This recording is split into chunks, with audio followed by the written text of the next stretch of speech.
21절 말씀입니다. 신약성경 118페이지 정도에 있습니다. 누가복음 13장 18절에서 21절 말씀 찾으셨으면 한 목소리로 같이 읽겠습니다. 그러므로 예수께서 이르시되 하나님의 나라가 무엇과 같을까? 내가 무엇으로 비교할까? 마치 사람이 자기 채소밭에 갖다 심은 겨자씨 한 알 같으니 자라 나무가 되어 공중의 새들이 그 가지에 깃들었느니라. 또 이르시되 내가 하나님의 나라를 무엇으로 비교할까? 마치 여자가 가루 서말 속에 갖다 넣어 전부 부풀게 한 누룩과 같으니라 하셨더라. 아멘. 네, 우리가 계속해서 누가복음 13장 말씀을 살펴보고 있는데, 우리가 지난 시간에 살펴보았지만은 예수님께서 지금 안식일에 회당에 가 계시는 그런 상황입니다.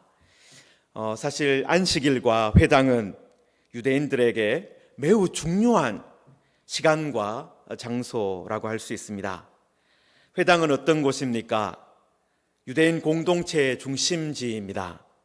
마을의 중심이고 다음 세대의 교육의 중심지였습니다. 그리고 안식일은 또 어떻습니까? 유대인들은 그 안식일만큼은 정말 바벨론 포로를 겪고 나서는 꼭 지키는 사람들이 되었습니다. 그런데 이런 유대인들이 가장 소중하게 여기는 안식일과 또 회당에서 예수님께서 어떤 일을 하셨습니까? 우리가 지난주에 살펴본 10절에서 17절 말씀에 보시면은 18년 동안 귀신에 사로잡혀서 반으로 접혀 있는 그 여인에게 안수하셔서 그 여인을 고치셨다라는 것입니다. 그런데 그렇게 했을 때 그 안식일에 있던 모든 사람이 예수님께 박수를 치거나 감사하다고 이렇게 한 것이 아니라 회당장은 오히려 예수님을 비판했습니다. 안식일에 그런 일을 하면 안 된다, 그렇게 예수님을 비난했습니다. 그런데 예수님께서는 어떻게 말씀하셨습니까? 안식일이 사탄에게 매인 자를 풀어주는 날이 되어야 된다, 그렇게 예수님 말씀하셨습니다. 성도 여러분, 안식일에 인간은 일하지 않아야 하지만 누구는 여전히 일하십니까? 하나님은 여전히 일하십니다. 하나님은 말씀을 듣는 자에게 은혜 주시는 일을 하시고 또 사탄에게 매인 자를 풀어주시는 그런 일을 하신다라는 것입니다. 그런데 우리들이 하나님의 그런 일하시는 하나님은 보지 못하고 그냥 일을 하지 않아야 된다라는 그런 전통에 매여서 우리 예수님께서, 하나님께서 보내신 메시아인 예수님께서 일하시는 것까지도 반대할 수도 있다라는 것입니다. 성도 여러분, 우리가 예수 그리스도를 믿을 때 필연적으로 어떤 교회라는 지금 이 시대에는 어떤 교회라는 어떤 공동체에 다 들어가게 됩니다. 그런데 세상의 모든 조직은 다 어떻습니까? 어떤 처음 만들어진 시점이 있습니다. 그리고 그때로부터 전통과 역사가 만들어지기 시작하지요. 그리고 그 공동체 전체가 소중하게 생각하는 어떤 의식이 만들어지기도 합니다. 그런데 조심해야 할 것이 하나 있습니다. 우리가 말씀보다, 그리고 예수 그리스도보다 우리의 조직의 아니면 공동체의 전통이나 의식이나 역사, 그런 것들을 더 소중하게 생각한다면 그것은 초점이 잘못된 것이다라는 거예요. 여러분, 이 회당에서도 어떤 일이 벌어졌습니까? 회당장을 중심으로 예수님을 반대하는 자들이 일어났습니다. 그들은 안식일에 사탄에게 매인 자를 풀어주는 것을 안식을 범하는 것이다, 하나님의 말씀을 범하는 것이다 라고 오히려 생각했습니다. 지금 안식일의 주인이신 분이 오셔서 18년 동안 안식을 누리지 못하는 여인에게 안식을 주셨는데 사람의 생각으로 보니까 어떻다는 거예요? 그것이 안식을 범하는 것이다 라고 규정을 한 것입니다. 여러분, 우리들도 예수 그리스도라는 것을 빼고 무엇인가를 하게 되면, 교회 안에서 하게 되면 어떤 일이 벌어지는 것입니까? 정말 가장 중요한 우리 예수님께서 하시는 그 일로 인해서가 아니라 다른 것을 중심으로 살아가면서 오히려 하나님이 하시는 일을 비판할 수도 있다라는 것입니다. 성도 여러분, 오늘 본문은 바로 그 사건과 이어진 이야기입니다. 예수님은 지금 자신을 반대하는 사람들이 있는 회당에서 하나님의 나라에 대한 이야기를 이어서 하고 계십니다. 그러니까 지금 이 말씀, 오늘 18절에서 21절에 있는 말씀은 어떤 말씀입니까?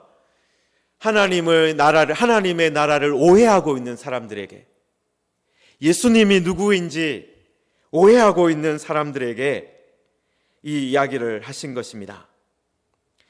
안식일 뿐만 아니라 하나님의 나라에 대해서 좀 더 제대로 알아야 된다, 그렇게 예수님께서 말씀을 주신 것입니다. 지금 예수님께서 18절에서 하나님의 나라가 무엇과 같을까? 내가 무엇으로 비교할까? 그렇게 물으시면서 말씀을 시작하셨습니다. 이 땅에 하나님의 나라가 임하면, 이 땅에 하나님의 나라가 오면은 어떻게 되는지를 하나님의 나라의 주인이라고 할 수 있는 예수님께서 친히 말씀해 주신 것입니다. 그럼 19절에 보시면은 마치 사람이 자기 채소밭에 갖다 심은 겨자씨 한 알 같으니 자라 나무가 되어 공중의 새들이 그 가지에 깃들었다라고 하셨습니다. 여러분, 지금 예수님께서 첫째로 하나님의 나라가 겨자씨 한 알 같다 하셨습니다. 여러분, 겨자씨는 그 당시에 아주 작은 것을 강조할 때 사용했던 어떤 관용어라고 합니다. 그러니까 어떤 것을 가르쳐서 이것이 겨자씨 한 알 같다 그러면 이것을 그냥 진짜로 작은 것을 말할 때 사용하는 것입니다. 여러분, 하나님의 나라도 그 시작은 어떻다라는 것입니까? 겨자씨 한 알 같이 매우 작게 시작한다라는 것입니다. 처음에는 아무것도 아닌 것처럼 보인다라는 것입니다. 세상의 나라가, 사탄의 권세가 훨씬 더 강해 보인다라는 것입니다. 여러분, 전체 밭에 비하면 겨자씨 한 알은 정말 비교할 수조차 없는 작은 것입니다. 여러분, 그것처럼 이 겨자씨 한 알 같이 하나님의 나라도 그 시작은 하찮고 작습니다. 이 땅에서 하나님의 나라가 완벽하고 완전하고 영광스러운 모습으로 당장 나타나지 않는다라는 거예요. 여러분, 만약에 하나님의 나라가 당장의 완전한 모습으로 나타난다면 그 앞에 무릎을 꿇지 않은 사람이 누가 있겠습니까? 그런데 하나님의 나라가 어떻게 우리에게 온다는 것입니까? 아주 작게 시작되어서 온다라는 것입니다. 여러분, 그런데 이 하나님의 나라는 작은 씨앗의 상태로 남아있지 않고 어떻게 됩니까? 자라 나무가 된다라고 예수님 말씀하셨어요. 여러분, 우리가 아는 겨자는 어떤 것입니까? 여러분, 우리는 지금 겨자를 쌈밥집에 가면 종종 볼 수가 있습니다. 겨자 잎을 가지고 이제 우리가 쌈을 먹죠. 또 겨자 소스 같은 소스의 모습으로 보잖아요. 여러분, 그래서 실제로 겨자가 자라는 모습을 보신 분은 그렇게 많지 않을 거예요. 여러분, 겨자는 매우 이렇게 강한 식물이고 또 잘 자라는 식물입니다. 갈릴리의 좋은 기후에서는 한 2m 정도까지 그 이상으로도 또 자란다고 합니다. 그런데 사실 이 겨자는 나무가 아니라 풀입니다. 좀 많이 자라면 덤불처럼 보일 수는 있지만 나무는 아닌 거예요. 그런데 예수님께서 이 겨자 씨가 자라서 어떻게 된다고 하신 거예요? 나무가 되었다. 물론 이것은 진짜 나무가 된다 그런 의미가 아니라 그만큼 크게 성장한다라는 것입니다. 하나님의 나라가 처음에는 하찮게 시작되었지만은 성장한다라는 것이죠. 가만히 있지 않는다라는 것입니다. 그리고 아주 크게 자라고 나중에는 어떻게 됩니까? 공중의 새들이 그 가지에 깃들 만큼 커진다라는 거예요. 하나님의 나라도 처음은 미약하지만 나중에는 새들이 깃들 만큼 큰 나무처럼 자란다라는 것입니다. 여러분, 예수님의 이 비유의 핵심은 다른 것이 아니라 하나님의 나라는 작게 시작하지만은 나중에는 많은 사람들을 품어줄 만큼 충분히 커진다라는 거예요. 여러분, 실제로 예수님께서 십자가에 돌아가시고 부활하신 지 40년이 채 못 되었을 때 복음은 로마 제국의 큰 도시들에 다 전해졌었어요. 로마에도, 에베소에도, 안디옥에도, 빌립보에도 다 교회가 들어서게 되었습니다. 그리고 300년 정도가 지났을 때는 어떻게 되었습니까? 로마 황제가 기독교를 공인할 수밖에 없을 정도로 그만큼 많은 사람들이 예수님을 믿고 있었습니다. 여러분, 예수님께서 승천하실 때 예수님의 제자들은 얼마 정도였습니까? 이 마가의 다락방, 거기에 다 모일 수 있을 정도로 작은 무리였습니다. 120명 정도 되는 그런 무리였지만 시간이 어느 정도 지났을 때 어떻게 되었습니까? 능히 셀 수 없는 무리가 되었다라는 거예요. 여러분, 그리고 이것이 끝이 아닙니다. 20절에서 예수님께서 한 번 더 내가 하나님의 나라를 무엇으로 비교할까라고 물으시고 21절에 스스로 답을 하셨는데요. 마치 여자가 가루 서말 속에 갖다 넣어 전부 부풀게 한 누룩과 같다 하셨습니다. 여러분, 이 가루 서말이라는 이 말이라는 이 단어가, 이 단위가 헬라어로는 사톤이라는 단위인데 이 1사톤이 얼마 정도가 되느냐 하면은 한 9리터 정도가 됩니다.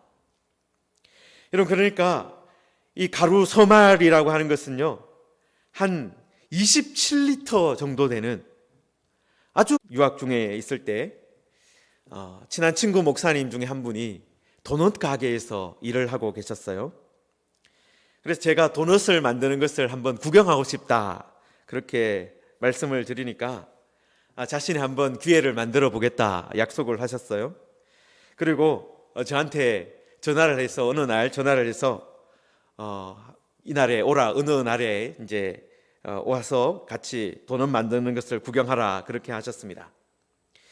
여러분, 그런데 미국 사람들이, 특히 이 텍사스 지역에 사는 사람들이 아침 일찍 출근하면서 이제 아주 신선한 도넛을 먹는 그런 사람들이 많이 있습니다. 여러분, 그래서 아침 일찍 출근하면서 도넛을 사 먹기 때문에 도넛을 만드는 사람들이 언제부터 일을 하느냐 하면은 밤 12시 정도부터 일을 합니다. 여러분, 그래서 저도 친구 목사님 집에 밤 12시에 자정에 이제 찾아간 거예요. 그리고 목사님과 함께 차를 타고 이제 도넛 가게에 도착을 하니까 한 밤 12시 반 정도가 되었습니다. 그때 이제 목사님께서 이 밀가루 한 푸대를 이렇게 다 푸시는 거예요. 아마 그 밀가루 한 푸대가 거의 한 20kg 정도 되는 그런 크기였는데 그것을 큰 양푼위에다가 붓고 그 다음에 물과 효모를 넣어서 이제 반죽을 하는 기계를 돌렸습니다. 그 반죽하는 데만 한 시간이 한 시간 정도 넘게 걸린 것 같습니다. 그리고 반죽을 마치고 또 어떻게 했습니까? 그냥 그 반죽을 가만히 두는 것이 아니라 좀 따뜻한 데 가지고 와서 부풀게 하는 거예요.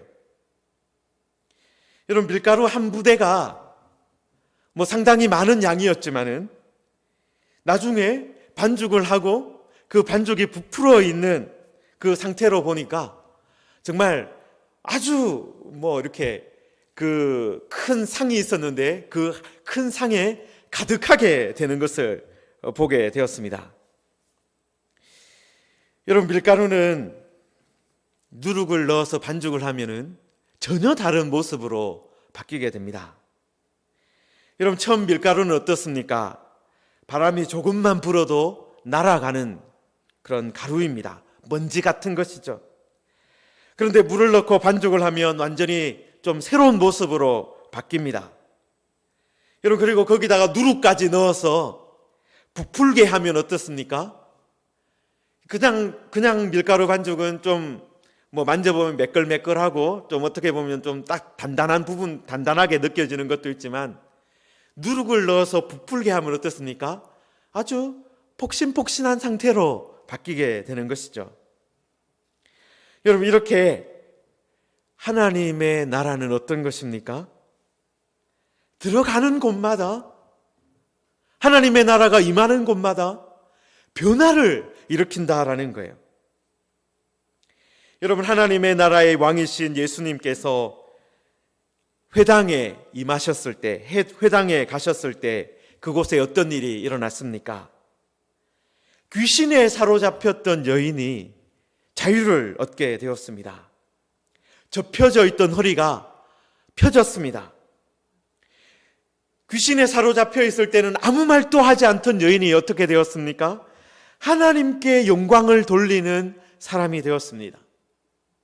하나님께 찬양하는 사람으로 변화되었습니다. 여러분, 예수님이 계시지 않았다면 그 회당은 어떻게 되었을까요? 그 안식일에 아무 일 없이 그냥 지나갔을 거예요. 아무 일 없이 그냥 이스라엘 사람들이, 그 마을의 사람들이 함께 모여서 있다가 흩어진 것으로 끝이 났을 것입니다. 그런데 예수님이 계시니까 어떤 일이 벌어진 거예요? 새로운 일이 일어난 것입니다. 귀신 들려있던 사람이 자유케 되고 하나님을 경배하는 사람으로, 하나님을 기뻐하는 사람으로, 하나님께 영광을 돌리는 사람으로 변화되었습니다. 여러분, 이것처럼 여러분, 하나님의 나라는 변화시키는 그런 역사를, 그런 능력을 가지고 있습니다. 여러분, 예수님께서 하신 비유에도 누룩은 어떻습니까? 밀가루 반죽 전체를 바꾸는 그런 힘이 그 안에 있었습니다. 누룩이 있으니까 어떻게 된 거예요? 시간이 좀 지나니까 밀가루 반죽 전체의 모습이, 전체의 모양이 변했습니다.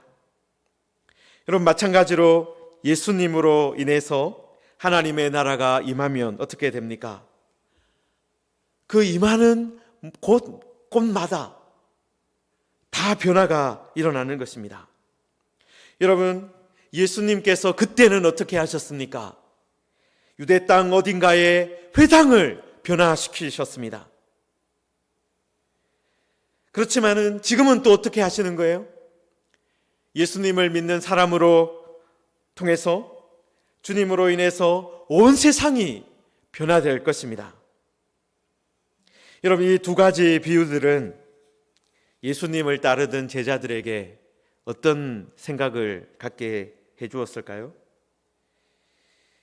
예수님을 따르던 제자들에게 아마 소망을 주었을 것입니다. 여러분, 지금 또 이 비유들은 어떻습니까? 우리에게 소망을 줍니다. 여러분, 많은 사람들이 하나님의 나라가 과연 오기는 옵니까? 그렇게 묻습니다. 회당에서 예배를 드리고 있었던 유대인들도 어떻게 생각했겠습니까? 우리가 예배는 늘 안식일마다 모여서 드리고 있는데 또 우리들도 매주일마다 우리가 이렇게 교회당에 예배당에 와서 예배를 드리는데 진짜 하나님의 나라가 오기는 오는 겁니까? 그렇게 묻는 사람들에게 예수님께서 어떻게 말씀하고 있는 거예요? 하나님의 나라가 반드시 올 것이다 말씀하고 있는 겁니다. 물론 하나님의 나라는 처음에는 매우 작아 보일 겁니다. 있는 듯 없는 듯 보일 겁니다. 겨자씨 하늘같이 작게 느껴질 것입니다. 그런데 하나님의 나라는 어떻습니까? 점점 자랍니다. 점점 성장합니다. 나무처럼 커질 것입니다. 그리고 모든 것을 바꾸는 그런 능력을 가지고 있다. 예수님은 그렇게 두 번이나 거듭해서 말씀하셨습니다. 성도 여러분, 그때도 예수님이 계실 그때도 어땠습니까?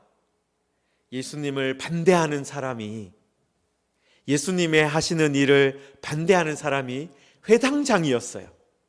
회당의 가장 높은 자리를 차지하고 있었습니다. 여러분, 그것처럼 하나님의 나라를 반대하는 사람들 계속해서 있을 것입니다. 나름대로 중요해 보이는 사람들이 그 자리에서 반대할 거예요. 여러분, 그런데 예수님을 반대하는 사람들 어떻게 되었습니까?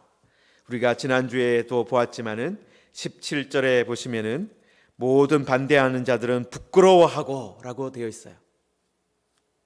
여러분, 이 회당장이나 그리고 예수님께 반대했던 사람은 귀신 들려 있는 여인 18년 동안이나 그 자리에 있었지만은 그 여인을 고치지 못했습니다. 여러분, 그들은 안식일은 잘 지키고 있었지만은 아무것도 변화시키지 못한 채로 살고 있었습니다. 그들이 회당장이라는 그 중에는 회당장이라는 지위를 가지고 있는 사람도 있었지만 그 지위로는 아무것도 바꾸지 못했습니다. 그러나 예수님께서 가지고 오시는 하나님의 나라는 어떤 것입니까? 사탄에게 매인 사람을 풀어주십니다. 사탄에게 매인 사람을 하나님께 영광 돌리는 사람으로 바꾸어 주십니다. 예수님께서 이 땅에 가져오시는 하나님의 나라는 모든 사람의 삶을 완전히 바꾸어 버린다라는 것입니다. 그리고 하나님의 나라는 점점 더 확장되어져 갈 것입니다. 그리고 모든 사람들이, 많은 사람들이 거기에 깃들 수 있도록 하나님께서 역사해 주실 것입니다. 우리가 살고 있는 이 시대에도 예수님께서는 그렇게 하실 것입니다. 우리가 보기에는 교회가 점점 힘을 잃어가고 있고 또 많은 교회들이 코로나19로 인해서 어려움을 겪고 있습니다. 세상은 점점 더 커져 보이고 더 능력이 있어 보입니다. 교회의 모습을 보면서 힘들어할 때가 있습니다. 여러분, 그렇지만은 교회의 머리이신 예수님께서 어떻게 하시겠습니까? 이 교회의 모습을 그냥 가만히 내버려 두시겠습니까? 예수님께서는 반드시 교회를 새롭게 하실 것입니다. 여러분, 우리가 지난 주일을 우리가 종교개혁 주일로 지켰는데요. 예수님께서 어떻게 하셨어요?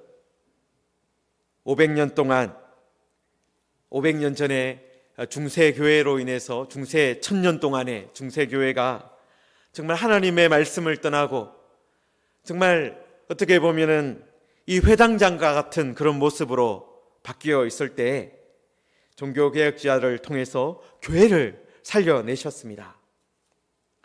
여러분, 그리고 300년 전에 영국 교회가 생명력을 잃었을 때 하나님은 존 웨슬레라든지 찰스 웨슬레 같은 분들을 보내서 교회를 새롭게 하셨어요. 여러분, 미국 교회도 여러 교파로 나누어져서 다투고 있고 또 이단으로 인해서 힘이 약해지고 있을 때 D.L. 무디 같은 분을 보내서 다시 한 번 더 성령의 역사가 살아있는 교회로 다시 부흥케 하셨습니다. 말씀 중심의 교회로, 선교하는 교회로 하나님께서 미국 교회를 변화시키셨어요. 바로 그런 그 교회들이, 그때 미국 교회들이 우리나라를 향해서 선교사를 보내서 우리나라에도 이렇게 많은 교회들이 세워지게 된 것입니다. 성도 여러분, 예수님은 지금 우리 한국 교회도 살리실 것입니다. 새롭게 하실 것입니다. 그리고 일본의 교회도 변화시키실 것이고, 터키에 있는 교회도 지금 미약하지만 하나님께서 그 교회들을 통해서 터키 전체를 바꾸실 것입니다. 오늘 우리에게 주신 이 예수님의 비유는 모든 시대의 교회와 성도들에게 소망을 주는 말씀입니다. 예수님으로 인해서 이 땅에 온 하나님의 나라는 가만히 있지 않습니다. 그냥 보기에는 아주 작아 보이지만 성장할 것입니다. 많은 사람들이 깃들 수 있도록 그렇게 성장할 것입니다. 그리고 하나님의 나라는 어떤 곳에 있든지 그곳을 변화시킬 것입니다. 밀가루가 반죽이 되어서 그 반죽이 정말 부풀어서 정말 전혀 다른 모습으로 바뀌어진 것처럼 하나님의 나라는 누룩처럼 우리에게 와서 우리의 모든 것을 바꿀 것입니다. 그런 은혜를 사모하며 또 이런 소망을 품고 살아가는 우리 모두가 되기를 주님의 이름으로 축원합니다. 네, 이 시간 우리 말씀을 생각하면서 함께 기도하겠습니다.